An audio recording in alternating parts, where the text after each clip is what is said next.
독일의 한 젊은 기자 지망생이 한국행 비행기에 올랐습니다. 그녀의 가방 안에는 이미 완성된 기사 제목이 들어 있었죠. 한국, 위험한 나라의 환상이라는 제목으로 말입니다. 헬레나 슈나이더 29세. 그녀에게 한국은 아버지를 다치게 한 원수의 나라였습니다. 20년 전 산업재해로 조기 은퇴한 아버지, 그리고 한국 때문에 우리 가족이 망했다고 되풀이하던 어머니의 목소리. 이 모든 것이 그녀의 마음속에 한국에 대한 확고한 편견을 심어 놓았죠. 하지만 인천공항에 발을 딛는 순간부터 그녀가 예상했던 시나리오는 조금씩 어긋나기 시작했습니다. 질서정연한 입국 절차, 정시에 운행되는 지하철, 낯선 외국인에게 자연스럽게 손을 내미는 시민들의 모습까지 그녀는 끝까지 저항했습니다. 이건 거칠애일 뿐이야. 진짜 모습은 따로 있을 거야. 하지만 시장에서, 가정에서, 심지어 아버지가 사고를 당한 그 산업단지에서까지 그녀가 목격한 것은 20년 전과는 완전히 달라진 한국의 모습이었습니다. 편견으로 무장한 독일 기자가 어떻게 한국의 진실과 마주하게 됐을까요? 그리고 그 진실이 그녀의 인생을 어떻게 바꿔놓았을까요? 지금부터 들려드릴 이야기는 단순한 여행기가 아닙니다. 한 사람의 편견이 무너지고 진실이 드러나는 과정, 그리고 그 과정에서 발견된 한국의 놀라운 저력에 대한 생생한 증언입니다. 편견을 뛰어넘고 진실을 발견한 그녀의 놀라운 이야기가 지금 시작됩니다. 여러분은 어떻게 생각하시나요? 만약 헬레나가 현실을 받아들이는 것이 옳다고 생각하신다면 한국 최고를 편견을 유지하는 것이 더 신중한 선택이라고 생각하신다면 신중해야를 댓글로 달아주세요. 좋아요와 구독도 꼭 눌러주세요. 저는 그날 아침 거울 앞에서 한참을 서 있었습니다.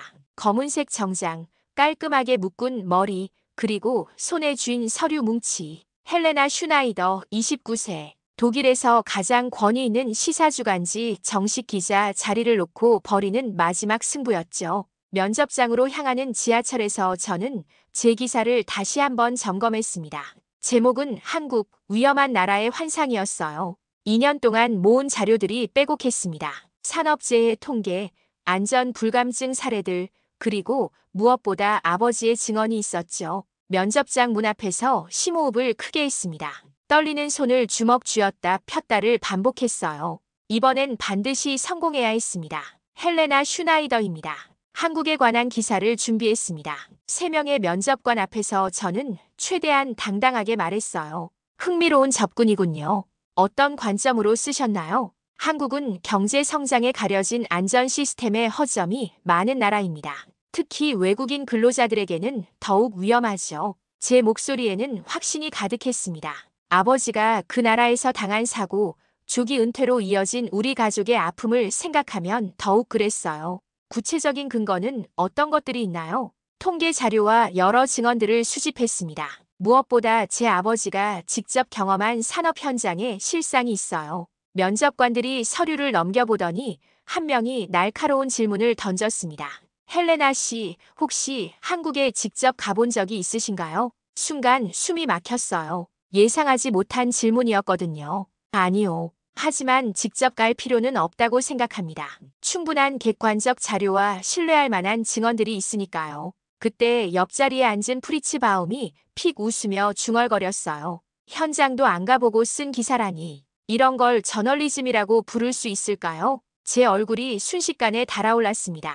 면접관들의 표정이 싸늘하게 변하는 게 보였어요. 취재의 기본은 현장입니다. 헬레나 씨. 편견과 사실을 구분하지 못하는 기자는 우리에게 필요하지 않아요. 15분 만에 면접이 끝났습니다. 결과는 뻔했죠. 탈락이었어요. 면접장을 나서는데 프리츠가 따라왔습니다. 현실을 좀 봐, 헬레나. 내가 쓴 건 기사가 아니라 개인적 원한의 기록이야. 그런 식으론 평생 인턴으로 살게 될 거다. 그의 말이 가슴을 후벼 팠습니다. 하지만 저는 고개를 저었어요. 제가 틀렸다는 걸 인정할 수 없었거든요. 아버지의 고통, 우리 가족이 겪은 아픔이 거짓일 리 없었으니까요. 집으로 돌아가는 지하철에서 핸드폰이 울렸습니다. 편집장의 목소리가 들렸어요. 헬레나, 마지막 기회를 하나 줄게. 한국 취재 특집 말이야. 심장이 쿵하고 내려앉았습니다. 한국이라니요. 3주 동안 현지에서 직접 취재해와. 성공하면 정식 기자로 채용하고 실패하면 우리 회사와는 완전히 끝이야. 내일 오후 2시까지 답해줘. 전화가 끊어진 후 저는 한참을 멍하니 앉아 있었습니다. 거절해야 할까요? 하지만 이게 정말 마지막 기회라는 걸 알고 있었어요. 그날 밤 저는 아버지의 낡은 서재에서 그분의 출장 가방을 꺼냈습니다. 먼지가 폴폴 날렸어요. 가방 속엔 아직도 한국에서 가져온 물건들이 들어있었습니다. 아빠의 원수를 갚아야겠어. 저는 혼잣말로 중얼거리며 다짐했습니다. 한국이 정말 제가 생각하는 그런 나라인지 직접 가서 확인하겠다고요. 그리고 제 편견이 틀리지 않았음을 세상에 증명해 보이겠다고 말이죠. 하지만 그때의 저는 전혀 몰랐습니다. 편견이라는 색안경이 얼마나 위험한 무기인지, 그리고 그 무기가 결국 저 자신을 향해 돌아올 거라는 사실을 말입니다. 비행기에서 내리는 순간 저는 이미 마음을 굳게 먹고 있었습니다. 한국의 허점들을 하나하나 기록해서 제 기사를 완성하겠다고요. 하지만 인천공항 입국장에 발을 딛는 순간 첫 번째 당황이 시작됐습니다. 이상하네. 제가 상상했던 혼란스러운 공항이 아니었어요. 대신 깔끔하게 정렬된 대기줄과 조용한 발걸음 소리만 들렸습니다. 입국 심사줄도 생각보다 질서정연했죠. 독일 공항과 크게 다르지 않았어요. 아직 공항이니까 그런 거겠지. 저는 혼잣말로 중얼거리며 합리화했습니다. 진짜 문제는 시내로 들어가면서 드러날 거라고 생각했거든요. 공항 철도를 타고 서울역으로 향하는데 또 이상한 일이 벌어졌습니다. 차내가 너무 조용한 거예요. 독일 기차보다도 더 조용했죠. 사람들은 대부분 휴대폰을 보거나 책을 읽고 있었습니다. 겉모습만 그럴듯하게 꾸며놓은 건가? 서울역에서 지하철로 환승하는 길에서 저는 완전히 길을 잃었습니다. 표지판들이 한글과 영어로 되어 있긴 했지만 복잡한 환승 구조가 헷갈렸어요. 여기저기 두리번거리며 헤매는데 한 젊은 여성이 다가왔습니다. 혹시 도움이 필요하세요? 깔끔한 영어였어요. 지은이라고 자신을 소개한 그 여성은 제가 어디로 가야 하는지 물어보더니 직접 안내를 해주겠다고 했습니다. 아니에요, 괜찮습니다. 찾을 수 있어요. 저는 거절했지만 지은은 이미 제 캐리어를 들어주고 있었어요. 여기 처음이시죠? 저도 외국 나가면 이런 도움 많이 받았어요. 서로 도와야죠. 그녀는 자연스럽게 제 앞장을 서며 걸었습니다.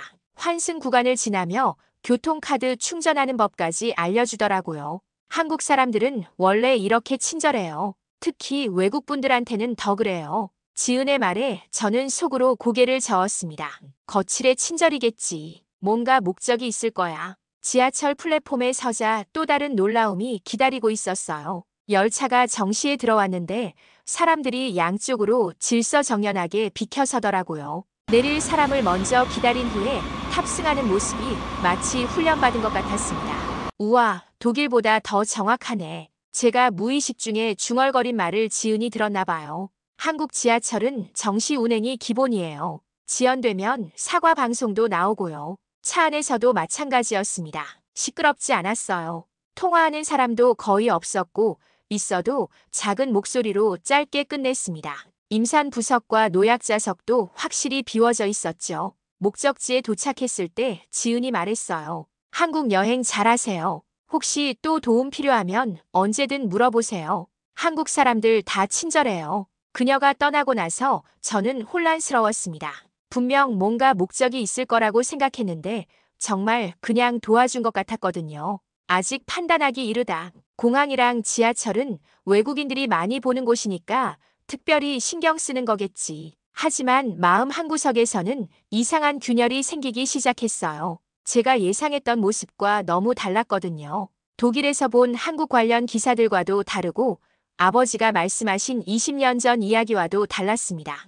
호텔로 향하는 택시 안에서 저는 창밖을 유심히 바라봤어요. 깔끔한 도로, 질서 있게 달리는 차들, 밤늦은 시간임에도 밝게 켜진 가로등들. 어디서 허점을 찾아야 할까요? 내일부터 본격적으로 취재를 시작해야겠어. 하지만 제 다이어리에는 벌써 몇 줄의 메모가 적혀 있었습니다. 지하철 정시 운행, 시민들의 질서의식, 낯선 외국인에 대한 자연스러운 도움. 이런 건 제가 쓰려던 기사와는 정반대 내용이었어요. 그날 밤 호텔 침대에 누우며 저는 생각했습니다. 분명 어디선가 제가 찾던 문제점들이 나타날 거라고요. 아직 하루밖에 지나지 않았으니까요. 하지만 마음 깊숙한 곳에서는 작은 목소리가 속삭이고 있었습니다. 혹시 내가 틀렸던 건 아닐까? 저는 그 목소리를 애써 무시하려 했지만 완전히 지울 수는 없었어요. 둘째 날 아침, 저는 미리 약속을 잡아둔 안내마리 호프만을 만나러 갔습니다. 홍대 근처에 있는 작은 공방이었어요. 독일인이 한국에서 사업을 한다는 사례를 통해 현실의 어려움을 파헤쳐 보려던 계획이었죠. 공방 문을 열자 따뜻한 나무 향기가 코끝을 스쳤습니다. 안내마리는 35세 정도로 보이는 금발 여성이었어요. 도자기 작업복을 입고 있었는데 얼굴에는 묘한 평온함이 배어 있었습니다. 안녕하세요, 헬레나 씨. 기다리고 있었어요. 그녀의 독일어가 반가웠지만 저는 일부러 차갑게 대답했어요. 바쁜 시간 내주셔서 감사합니다. 한국 생활의 현실적인 이야기를 들려주시면 됩니다. 녹음기를 켜자 안내마리가 웃으며 말했어요. 현실적인 이야기요? 좋아요. 저는 한국에서 제 인생을 되찾았거든요. 순간 제가 찾던 방향과 정반대였어요. 되찾았다는 게 무슨 뜻인가요? 독일에서는 실패작이었어요. 커리어도 망하고 인간관계도 엉망이 됐죠. 그런데 한국에 와서 모든 게 달라졌습니다. 저는 눈썹을 찌푸렸어요. 이런 식으로 가면 제가 원하는 기사가 나올 수 없었거든요. 구체적으로 어떤 어려움이 있었나요? 언어 장벽, 관료주의, 외국인 차별 같은 것들 말입니다. 안내마리가 잠시 생각하더니 고개를 저었어요. 생각보다 별로 없었어요. 오히려 도움을 많이 받았죠. 사업자 등록할 때도 구청 직원이 영어로 친절하게 안내해줬고요. 제가 점점 초조해졌습니다. 그래도 분명 문제가 있었을 텐데요. 의료 시스템이나 주거 문제 아니면 사회적 편견 같은 것들. 의료보험은 가입하자마자 바로 혜택을 받았어요. 집도 부동산에서 외국인이라고 차별하지 않았고요. 물론 처음엔 보증금 시스템이 낯설었지만 이해하고 나니까 오히려 합리적이더라고요. 저는 녹음을 멈췄습니다. 이건 제가 원하는 답이 아니었어요. 안내마리 씨, 솔직히 말씀해 주세요. 정말 아무 문제 없이 살고 계신 거예요? 문제라고 하면 한국은 산업재해도 많고 외국인 근로자들에게 위험한 환경을 제공하는 나라 아닌가요? 안내마리의 표정이 갑자기 진지해졌어요. 혹시 개인적인 경험이 있으신가요? 순간 제 가슴이 뜨끔했습니다. 하지만 인정할 수는 없었어요. 객관적인 자료를 바탕으로 말씀드리는 겁니다. 자료요? 언제 자료인가요? 그리고 혹시 직접 확인해 보셨어요? 제가 말문이 막혔어요. 안내마리가 조심스럽게 말을 이었습니다.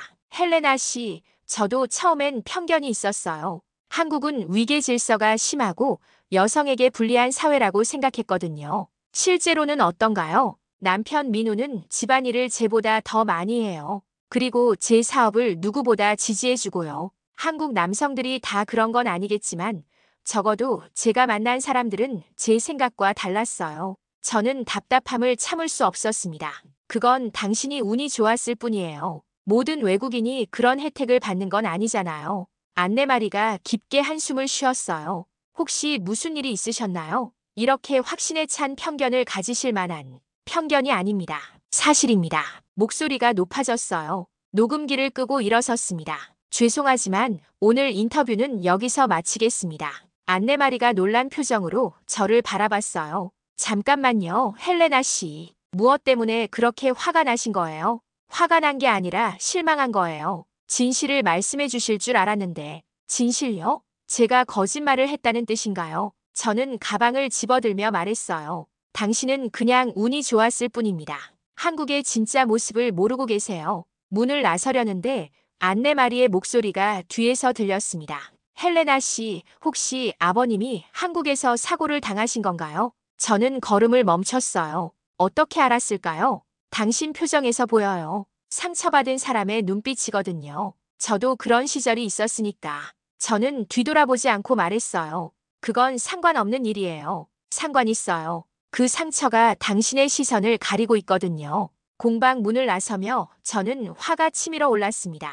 어떻게 저를 그런 식으로 판단할 수 있을까요? 제가 틀렸다는 듯이 말하다니. 하지만 걸어가면서 안내마리의 마지막 말이 자꾸 귓가에 맴돌았어요. 상처가 당신의 시선을 가리고 있다는 말이요. 그날 밤 호텔에서 저는 녹음 파일을 들어봤습니다. 제 목소리가 점점 감정적으로 변해가는 게 들렸어요. 기자라면 절대 해서는 안 될 태도였죠. 내가 왜 이렇게 반응했을까? 하지만 그 답을 인정하기엔 아직 너무 이른 것 같았습니다. 셋째 날 아침 안내마리에게서 뜻밖의 전화가 왔습니다. 헬레나 씨, 어제는 죄송했어요. 혹시 시간 있으시면 저와 함께 시장에 가보실래요? 저는 망설였어요. 어제 그렇게 감정적으로 나온 것도 부끄러웠고 또 다른 한국 찬양을 들을 자신이 없었거든요. 왜 시장인가요? 한국의 진짜 모습을 보고 싶다고 하셨잖아요. 화려한 건물이나 관광지가 아닌 일반 사람들이 사는 곳 말이에요. 그 말에는 반박할 수 없었습니다. 마포구에 있는 전통시장으로 향하면서 저는 마음의 준비를 했어요. 드디어 한국의 실체를 볼 수 있을 거라고 생각했거든요. 시장 입구에 들어서자 예상했던 혼잡함이 기다리고 있었습니다. 하지만 뭔가 달랐어요. 사람들이 많긴 했지만 밀치고 당기는 모습은 보이지 않았거든요. 첫 번째 가게는 야채를 파는 곳이었어요. 할머니 한 분이 운영하고 계셨는데 손님들이 자연스럽게 줄을 서고 있었습니다. 저기 보세요. 안내마리가 제 팔을 살짝 잡아당겼어요. 한 중년 남성이 줄을 무시하고 앞으로 끼어들려 있습니다. 그런데 야채 가게 할머니가 단호하게 말씀하시더라고요. 아저씨, 여기서는 순서 지켜주세요. 그 남성이 불만스러워하자 할머니는 미소를 지으며 덧붙였어요. 급하시면 이해하는데 다른 분들도 기다리고 계시거든요. 잠깐만 참아주세요. 신기한 건 다른 손님들의 반응이었어요. 누군가 불평하거나 짜증내는 사람이 없었습니다. 오히려 그 남성에게 괜찮다며 자리를 조금씩 내어주더라고요. 저런 식으로 해결되나? 제가 중얼거리자 안내마리가 웃었어요. 처음엔 저도 놀랐어요. 독일에서는 규칙 위반하면 곧바로 싸움이 벌어지는데 다음 가게는 생선을 파는 곳이었습니다. 여기서도 마찬가지였어요. 가격표가 명확하게 붙어 있었고 원산지까지 자세히 적혀 있었죠. 이 고등어 국산인가요? 제가 물어보자 아저씨가 자신있게 대답했어요. 물론이죠. 여기 보세요. 부산 기장에서 온 거예요. 영수증에도 다 나와요. 영수증을 받아보니 정말 상세했습니다.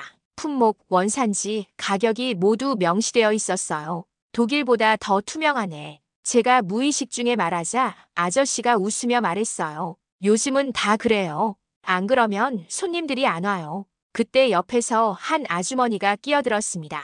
아저씨, 저 먼저 왔는데요. 순간 긴장했어요. 드디어 다툼이 벌어지나 싶었거든요. 하지만 생선가게 아저씨의 반응이 의외였습니다. 아, 죄송해요. 아주머니가 먼저셨네요. 어서 말씀하세요. 그리고는 저에게 미안하다는 눈빛을 보내며 잠깐 기다려달라고 했어요. 저는 오히려 그런 정직함이 마음에 들었습니다. 여기 사람들은 원래 이래요? 안내마리에게 물어보자 그녀가 고개를 끄덕였어요. 처음엔 저도 의심했어요. 연출하는 건 아닌가 하고요. 그런데 몇 달 살아보니까 진짜더라고요. 시장 깊숙한 곳으로 들어갈수록 더 놀라웠습니다. 떡볶이 가게에서는 손님이 실수로 그릇을 깨뜨렸는데 사장님이 오히려 괜찮다며 새 그릇을 갖다 주시더라고요. 독일에서는 배상하라고 할 텐데 제가 말하자 떡볶이 사장님이 웃으며 대답했어요. 실수는 누구나 하는 거죠. 그런 걸로 기분 상하게 할 필요 있나요? 점심시간이 되자 시장이 더 붐볐는데도 질서는 유지됐어요. 음식점마다 자연스럽게 대기줄이 생겼고 사람들은 조용히 기다렸습니다. 한 순대국집에서 점심을 먹는데 옆 테이블에 할아버지가 국물을 흘리셨어요. 주인 아주머니가 재빨리 다가와서 닦아드리면서 말했어요. 할아버지, 천천히 드세요. 더 필요한 거 있으시면 언제든 말씀하세요. 그 할아버지가 미안해하시자 아주머니는 손사래를 치며 말했어요. 뭐가 미안해요. 저희 아버지 같은 분인데요. 그 광경을 보며 저는 묘한 감동을 받았어요. 이런 게 진짜 배려구나 싶었거든요. 시장을 나오며 안내마리가 물어봤어요. 어떠세요? 생각했던 것과 다르죠? 저는 솔직하게 대답했습니다. 예상보다 질서가 있네요. 그리고 사람들이 서로 배려하는 모습이 인상적이었어요. 이게 한국의 일상이에요. 화려하지 않지만 신뢰할 수 있는 일상이죠. 그날 밤 호텔에서 저는 오늘 본 것들을 정리했습니다. 시장에서의 자연스러운 질서, 투명한 가격 체계, 상인과 손님 간의 상호 존중, 이런 단어들이 메모장을 채워갔어요. 하지만 여전히 인정하고 싶지 않은 마음이 있었습니다. 몇 개 사례로 전체를 판단할 수는 없어. 그렇게 스스로를 달랬지만 마음 한구석에서는 작은 변화가 일어나고 있었어요. 혹시 내가 놓친 게 있는 걸까? 그 질문을 완전히 무시할 수는 없었습니다. 넷째 날 저녁 안내마리가 자신의 집으로 초대해줬습니다. 남편 민호와 함께 저녁을 먹자는 제안이었어요. 처음에는 거절하려 했지만 한국 가정의 실제 모습을 볼 수 있는 좋은 기회라고 생각했습니다. 혹시 한국 음식 괜찮으세요? 민우가 영어로 물어봤어요. 30대 초반으로 보이는 그는 생각보다 차분하고 예의 바른 인상이었습니다. 네, 괜찮아요. 하지만 사실 걱정이 됐어요. 매운 음식을 잘 못 먹거든요. 집은 홍대 근처 작은 아파트였는데 깔끔하게 정돈되어 있었습니다. 거실 한쪽에는 안내마리의 도자기 작품들이 진열되어 있었고 다른 쪽에는 민호의 컴퓨터 작업 공간이 있었어요. 서로 방해 안 되나요? 제가 물어보자 안내마리가 웃었어요. 오히려 좋아요. 서로 뭘 하는지 알 수 있잖아요. 민호는 프로그래밍하고 저는 도자기 만들고 민호가 주방에서 요리를 준비하고 있었어요. 놀랍게도 그가 요리를 담당하고 있었습니다. 평소에도 남편분이 요리하세요? 아니에요. 돌아가면서 해요. 오늘은 민우 차례거든요. 식탁에 차려진 음식들을 보고 깜짝 놀랐어요. 불고기, 된장찌개, 김치, 나물 반찬들. 정말 한국 가정식이었습니다. 혹시 매운 거 못 드시면 말씀하세요. 따로 준비한 것도 있어요. 민우가 세심하게 물어봤어요. 그리고는 김치와 고추를 따로 덜어내면서 외국인도 먹기 쉬운 음식들을 먼저 권했습니다. 이 불고기는 전혀 안 매워요. 그리고 이 나물도 괜찮을 거예요. 식사를 시작하면서 저는 두 사람의 상호작용을 유심히 관찰했어요. 민우는 안내마리가 물을 따를 때마다 고맙다고 말했고 안내마리도 민우가 반찬을 권할 때마다 미소로 응답했습니다. 한국에서 결혼 생활은 어때요? 제가 직접적으로 물어봤어요. 독일과 많이 달라요. 좋은 쪽으로요. 안내마리가 대답했어요. 어떤 점이 다른가요? 독일 남자친구들은 대부분 개인주의가 강했어요. 각자 할 일하고 각자 돈 내고. 그런데 민우는 다르더라고요. 민우가 부끄러워하며 말했어요. 저희는 파트너예요. 서로의 시간과 노력을 존중하려고 해요. 구체적으로는 어떻게요? 예를 들어 안내마리가 작업실에 늦게까지 있으면 제가 저녁 준비해 놓죠. 반대로 제가 야근하면 안내마리가 아침 준비해 놓고요. 안내마리가 덧붙였어요. 가사도 완전히 나눠서 해요. 청소, 빨래, 설거지 모든 걸 돌아가면서. 식사 후 정말로 민우가 설거지를 시작했어요. 저는 도와주겠다고 했지만 그는 손사래를 쳤습니다. 손님이 뭘 하세요? 그리고 이건 제 차례예요. 설거지하는 민우를 보며 저는 놀랐어요. 독일에서 만났던 한국 남성들과는 완전히 달랐거든요.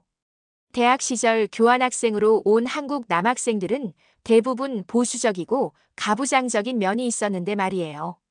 민우 씨는 특별한 경우인가요?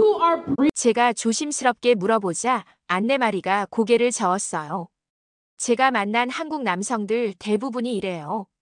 물론 나이 든 분들은 좀 다를 수 있지만 젊은 층은 생각보다 개방적이에요. 민우가 설거지를 끝내고 와서 차를 끓여줬어요. 한국 차 어때요? 이건 제주도 녹차예요. 차를 마시며 민우가 물어봤어요. 독일에서는 한국에 대해 어떻게 생각해요? 순간 말문이 막혔어요. 솔직하게 말해야 할까요? 다양한 시각이 있어요. 부정적인 시각도 많죠. 민우의 질문에 저는 당황했습니다. 일부는 그럴 수도. 이해해요. 저도 독일 가면 아마 편견을 가질 거예요. 미디어에서 보는 이미지와 실제는 다르니까. 그의 솔직함에 저는 마음이 놓였어요. 실제로 와보니 어때요? 안내마리가 물어봤어요. 예상과 달라요. 좋은 쪽으로요. 처음으로 솔직하게 인정했습니다. 어떤 점이 달라요? 질서가 있고 사람들이 서로 배려하는 것 같아요. 그리고 잠시 말을 멈췄어요. 그리고요. 따뜻해요. 독일보다 인간적인 느낌이에요. 민우와 안내마리가 미소를 지었어요. 헬레나, 너 오늘 하루 고생했어. 안내마리가 서툰 한국어로 말했어요. 민우가 가르쳐준 표현인 것 같았어요. 그 순간 제 가슴이 뜨끔했습니다. 왜인지 모르게 눈물이 날 것 같았어요. 언제부터인지 이런 따뜻한 말을 들어본 기억이 없었거든요. 집으로 돌아가는 길에 저는 오늘 일을 정리했습니다. 가정 내 평등한 역할 분담, 상대방에 대한 세심한 배려, 외국인에 대한 자연스러운 포용. 하지만 가장 인상 깊었던 건 따뜻함이었어요. 가식적이지 않은 진짜 마음에서 우러나는 따뜻한 말입니다. 호텔 침대에 누우며 저는 생각했어요. 제가 한국에 대해 가지고 있던 선입견들이 하나씩 무너지고 있었거든요. 이상하다. 왜 이렇게 다를까? 하지만 더 이상 그것을 부정하고 싶지 않았습니다. 적어도 오늘만큼은 그냥 이 따뜻함을 느끼고 싶었어요. 다섯째 날, 저는 마침내 피할 수 없는 장소로 향했습니다. 아버지가 20년 전 사고를 당한 인천의 한 산업단지였어요. 기사를 완성하려면 이 부분은 반드시 확인해야 했거든요. 지하철을 여러 번 갈아타고 도착한 곳은 생각보다 현대적이었습니다. 20년 전 아버지가 묘사했던 을씨년스러운 공장지대가 아니라 깔끔하게 정비된 산업단지였어요. 이게 맞나? 주소를 다시 확인해 봤습니다. 분명히 맞는 곳이었어요. 하지만 너무 달랐습니다. 입구에는 스마트 게이트가 설치되어 있었고 출입카드를 찍어야만 들어갈 수 있었어요. 안전관리실에서 방문 목적을 설명하니 담당자가 나와서 안내해 줬습니다. 기자님이시군요. 어떤 취재인지 여쭤봐도 될까요? 김 과장이라고 소개한 그분은 50대 중반 정도로 보였어요. 20년 전 이곳에서 일하던 독일인이 사고를 당했다고 들었어요. 그 당시 안전관리 실태에 대해 알고 싶습니다. 김 과장의 표정이 진지해졌어요. 아, 그 사건 말씀이시는군요. 저희도 기록을 보관하고 있습니다. 많은 것이 바뀌었어요. 현장을 걸으며 김 과장이 설명해 줬습니다. 20년 전만 해도 안전관리가 지금만큼 체계적이지 못했어요. 솔직히 말씀드리면 그때는 생산성에만 집중했거든요. 이전에 아버지가 다친 구역에 도착했어요. 지금은 완전히 다른 시설로 바뀌어 있었지만 위치만큼은 확실했습니다. 여기가 그 자리네요. 김 과장이 태블릿을 꺼내며 보여줬어요. 지금은 이렇게 모든 작업 구역에 센서가 설치되어 있어요. 위험 상황이 감지되면 즉시 경보가 울리고 작업이 중단됩니다. 곳곳에 CCTV가 설치되어 있었고 작업자들은 모두 안전모와 안전복을 착용하고 있었어요. 무엇보다 놀라운 건 실시간 모니터링 시스템이었습니다. 이 화면을 보세요. 모든 작업자의 위치와 상태를 실시간으로 파악할 수 있어요. 심박수나 체온까지도 측정됩니다. 관제실에서 보니 정말 신기했어요. 작업자 한 명 한 명이 화면에 표시되어 있었고 이상 징후가 발견되면 즉시 알람이 울리는 시스템이었죠. 언제부터 이런 시스템을 도입했나요? 본격적으로는 10년 전부터입니다. 특히 외국인 근로자들을 위한 다국어 안전 교육도 의무화했어요. 실제로 벽면에는 한국어, 영어, 중국어, 베트남어로 된 안전 수칙들이 붙어 있었어요. 사고율은 어떻게 변했나요? 20년 전과 비교하면 95% 감소했어요. 특히 중대재해는 거의 제로 수준입니다. 그 말을 듣자 복잡한 감정이 들었어요. 아버지가 사고를 당한 게 시스템의 허점 때문이었다는 걸 인정하기는 싫었지만 동시에 이제는 안전해졌다는 사실에 안도감도 느꼈거든요. 혹시 20년 전 그 독일인 분과 관련된 기록이 있을까요? 김 과장이 잠시 망설이더니 말했어요. 있긴 한데 개인정보라서 자세히는 말씀드릴 수 없고요. 다만 그 사건이 저희에게는 큰 교훈이 됐어요. 교훈이요? 안전은 타협할 수 없다는 걸 깨달았거든요. 그 이후로 투자를 아끼지 않았어요. 비용이 많이 들어도 사람의 생명보다 중요한 건 없으니까. 점심시간이 되자 작업자들이 식당으로 향했어요. 그들 중에는 외국인도 꽤 많이 보였습니다. 외국인 근로자들은 어떻게 적응하고 있나요? 처음엔 언어 문제로 어려움이 있었죠. 하지만 지금은 체계적인 교육 프로그램이 있어요. 안전 교육뿐만 아니라 한국 생활 적응 교육까지 포함해서요. 식당에서 만난 베트남 출신 근로자 응우옌 씨와 잠시 대화를 나눴어요. 일하기 어렵지 않나요? 처음엔 힘들었어요. 하지만 동료들이 많이 도와줬고 회사에서도 신경 써줘요. 무엇보다 안전하다는 느낌이 들어요. 안전하다는 게 어떤 의미인가요? 매일 집에 무사히 돌아갈 수 있다는 거죠. 그 말이 가슴에 와닿았어요. 아버지도 그냥 집에 무사히 돌아가고 싶었을 텐데요. 오후에 다시 사고 지점 근처를 혼자 걸어봤습니다. 바람이 살짝 불어와 머리카락을 흩날렸어요. 20년 전 아버지가 이 자리에서 무슨 생각을 했을까요? 미안해, 아빠. 저도 모르게 중얼거렸습니다. 너무 오랫동안 이 나라를 원망했어. 하지만 이제 알겠어. 그때와 지금은 다르다는 걸. 김 과장이 나중에 건네준 자료를 보니 그 사고 이후 이 회사뿐만 아니라 한국 전체의 산업 안전 기준이 대폭 강화됐다고 되어 있었어요. 사고는 시스템이 배워가는 과정이기도 합니다. 김 과장의 말이 계속 머릿속에 맴돌았어요. 산업단지를 나오며 저는 깨달았습니다. 제가 그동안 한국을 미워했던 건 사실 아버지의 아픔 때문이었어요. 하지만 그 아픔을 이유로 현재를 부정하는 건 옳지 않았죠. 지하철을 기다리며 아버지에게 마음속으로 말했어요. 아빠, 이제 한국을 미워하지 않을게. 대신 아빠가 겪은 일이 헛되지 않도록 변화한 모습을 제대로 기록할게. 그날 밤 호텔에서 저는 새로운 마음으로 기사를 써내려갔습니다. 비판이 아닌 성찰로, 원망이 아닌 희망으로 말이에요. 그날 밤 안내마리에게서 메시지가 왔습니다. 오늘 힘들었죠? 시간 되면 우리 집에 와서 차라도 마셔요. 저는 혼자 있고 싶었지만 동시에 누군가와 이야기하고 싶기도 했어요. 복잡한 마음으로 안내마리의 집으로 향했습니다. 문을 열어준 안내마리가 제 얼굴을 보더니 조심스럽게 물어봤어요. 많이 힘드셨죠? 네. 좀요. 민우는 일찍 잠자리에 들었다고 했어요. 안내마리와 저는 발코니로 나가 의자에 앉았습니다. 서울의 야경이 멀리 보였어요. 차 드세요.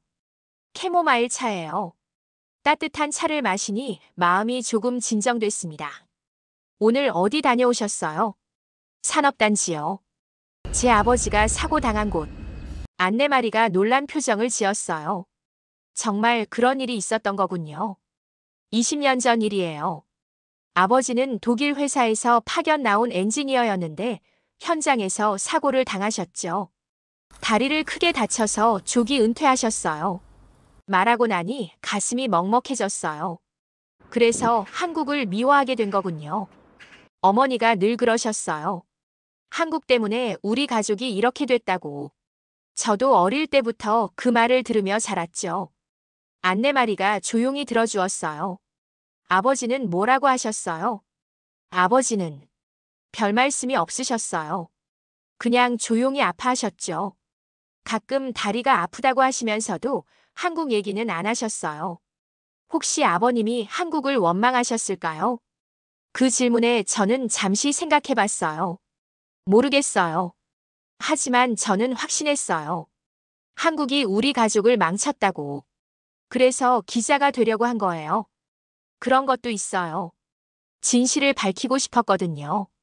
한국의 문제점들을 세상에 알리고 싶었어요.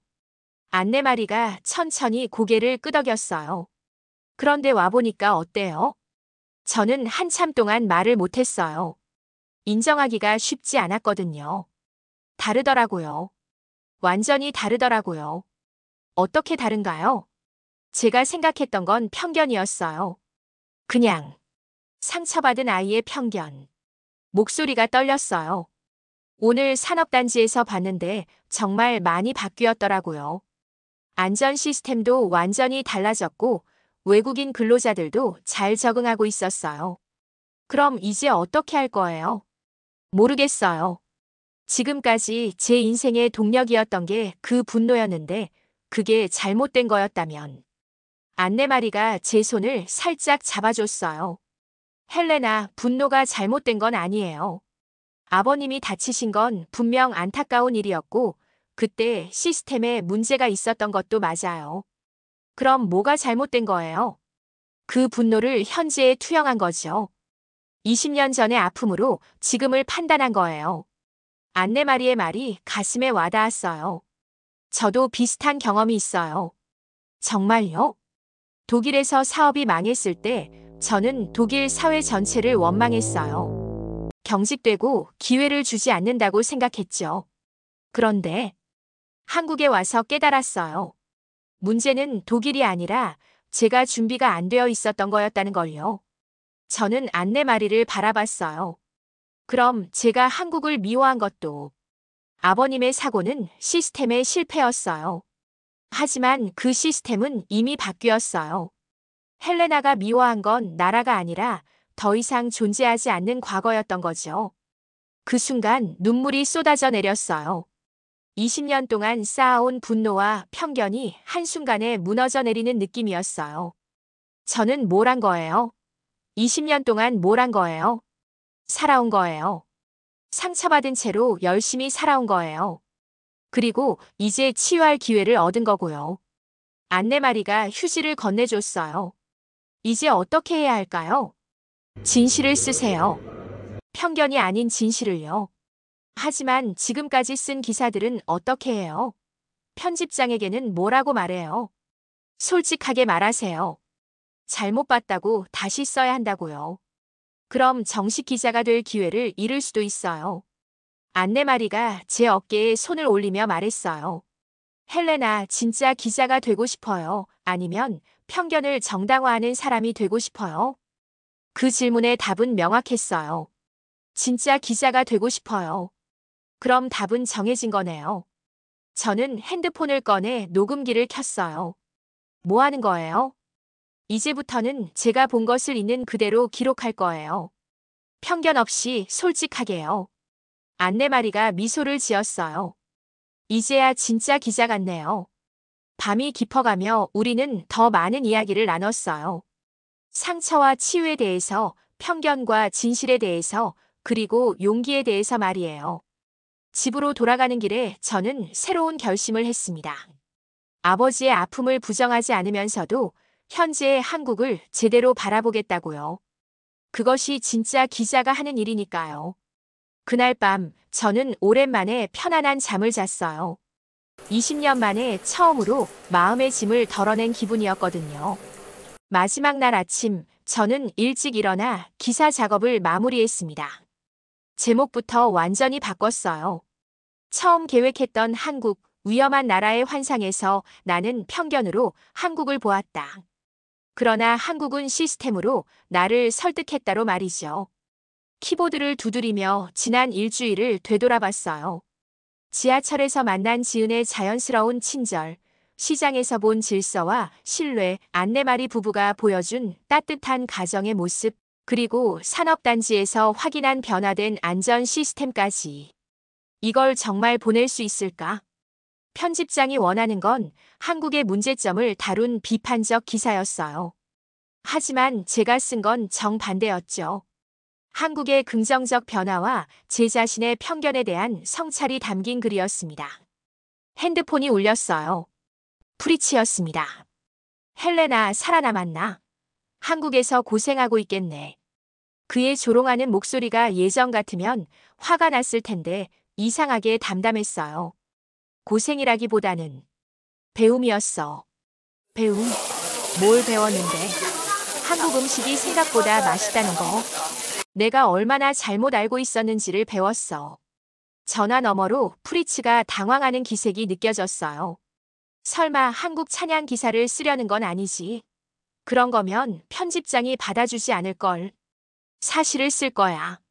내가 직접 본 사실을. 헬레나, 정신 차려. 내가 거기서 뭘 봤든 그건 겉모습일 뿐이야. 겉모습이 아니야. 나는 그들의 일상을 봤어. 진짜 모습을. 프리츠가 한숨을 쉬었어요. 알겠어. Go on, Lucy. 내 마음대로 해. 하지만 후회하지 마. 전화를 끊고 나서 저는 마지막 점검을 했습니다. 기사 전체를 다시 읽어보니 처음 의도했던 것과는 완전히 다른 글이 됐어요. 하지만 이게 진실이었습니다. 공항으로 향하는 지하철에서 저는 창밖을 바라봤어요. 일주일 전 처음 탔을 때와 같은 풍경이었지만 제 시선은 완전히 달라져 있었습니다. 질서 정연한 승객들, 정시에 운행되는 열차, 깔끔한 역사. 이 모든 게 당연한 게 아니라는 걸 이제 알았어요. 인천공항에 도착해서 체크인을 하는데 또 놀라운 광경을 목격했어요.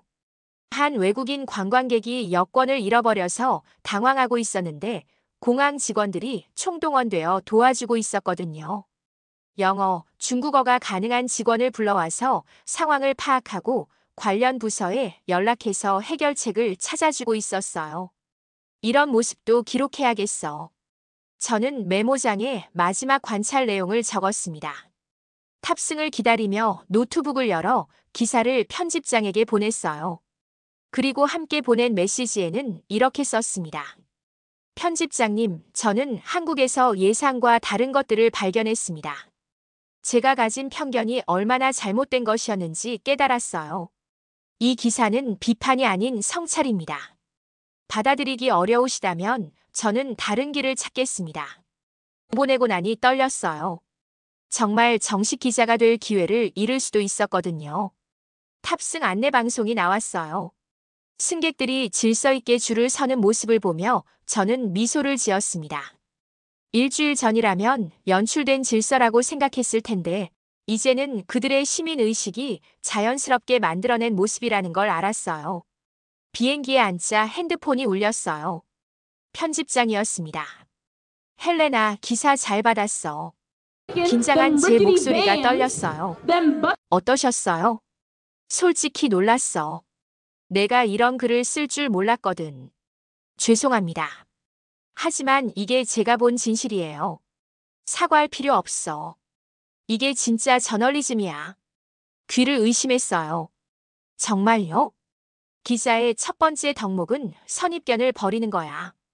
너는 그걸 해냈어. 축하해, 헬레나. 이제부터 너는 우리 정식 기자야. 눈물이 날 뻔했어요. 감사합니다. 정말 감사합니다. 다음 주부터 출근해. 그리고 한국 후속 기사도 준비해봐. 독자들 반응이 좋으면 시리즈로 기획할 수도 있어. 비행기가 이륙하며 한국 땅이 점점 작아져 갔어요. 하지만 제 마음속에는 이곳에서의 경험들이 또렷하게 남아 있었습니다. 좌석에 앉아 창밖을 바라보며 저는 다짐했어요. 앞으로는 편견 없는 시선으로 세상을 바라보겠다고, 진실만을 기록하는 기자가 되겠다고 말이에요. 며칠 후 기사가 발행되자 반응이 뜨거웠어요. 많은 독자들이 용기 있는 글이라고 댓글을 달아줬고 몇몇 한국계 독일인들은 감사 메시지를 보내오기도 했습니다. 프리츠도 메시지를 보내왔어요. 인정할게. 내가 진짜 기자가 됐구나. 그 메시지를 보며 저는 웃었어요. 마침내 제가 원하던 기자가 된 것 같았거든요. 편견이 아닌 사실을, 추측이 아닌 경험을 쓰는 기자 말이에요. 한국은 저에게 단순한 취재지가 아니었습니다. 편견을 깨트리고 진실을 발견하게 해준 곳, 그리고 진짜 기자로 거듭나게 해준 곳이었어요. 헬레나의 이야기는 여기서 끝납니다. 편견으로 시작된 여행이 진실의 발견으로 마무리된 놀라운 이야기였죠. 그녀가 한국에서 경험한 것들, 마이너스 시민들의 질서의식, 따뜻한 배려, 문화, 그리고 끊임없이 발전하는 시스템들은 단순한 관찰이 아닌 생생한 체험이었습니다.